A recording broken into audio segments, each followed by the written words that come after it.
you are barely eating, but you're still gaining weight, especially around your midsection. My name is Amy Kandeski. I'm a registered nurse and certified hormone specialist, and I help women get to the root cause of their symptoms so they can achieve optimal health and thrive. So I hear this a lot, like every day from women.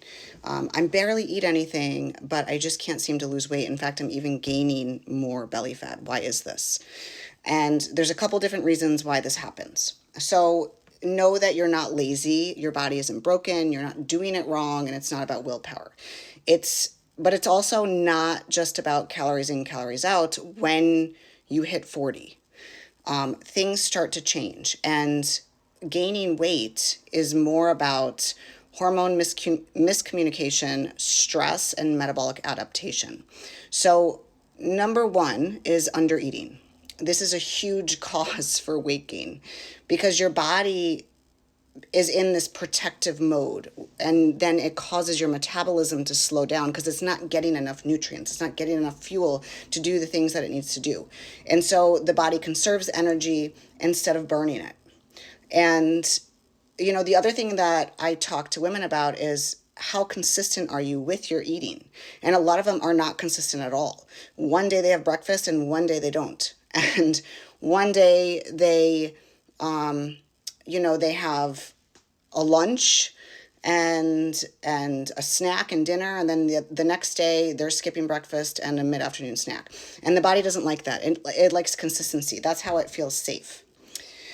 The next reason why you're gaining weight, even though you're not eating a lot, is hormonal shifts that happen in midlife. So those hormonal shifts include low estrogen, low progesterone, low testosterone, and this predisposes us to insulin resistance because those hormones help us stay insulin sensitive. So when we're insulin resistant, we store more visceral fat, so fat around our organs. And this can put us at risk for disease such as cardiovascular disease and diabetes. And it makes it much more difficult to lose weight because our cells are no longer getting the signal for glucose to come inside.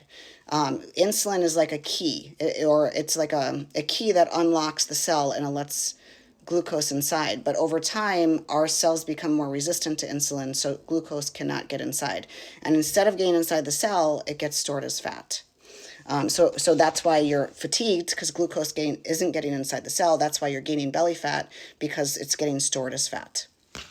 Next is mitochondrial function declines. So this is our ability for our cells to produce energy efficiently. And so when it can't do that, it impacts how we burn and use fuel. And that usually shows up as fatigue and weight gain. And then lastly is poor sleep and stress. So when we get poor sleep, that puts us at risk for higher cortisol levels the next day, higher blood sugar the next day. And cortisol, it's like a catch-22. Cortisol is our stress hormone, and when cortisol is high, blood sugar is high, which then makes insulin resistance worse. So when we don't sleep well, this can increase cravings and blood sugar.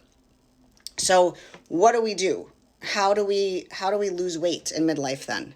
Well, there's different things that we need to do, different tools we need to use with our new body.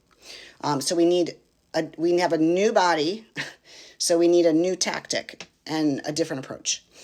So peptides can be very helpful because they can restore that signal to our metabolism, especially with blood sugar. They can help balance blood sugar. They can help improve insulin sensitivity.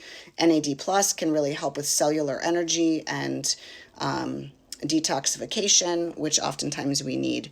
And other things that impact how our body responds is our nutrition. Learning how to eat for this new body of yours in midlife. So I teach women how to eat to balance blood sugar and manage cortisol. And I teach you how to exercise, what exercises to do in midlife that are not going to stress your body out further, but that are actually going to help you burn fat and build muscle. And then I also do mineral testing because when you're depleted in your minerals, it's going to impact everything in the body, and your metabolism will slow down if you're mineral deficient. So those are just some of the things that I recommend that can help. But I'd love to meet with you on a discovery call, a free call, and we can talk about your specific symptoms and what I recommend for you.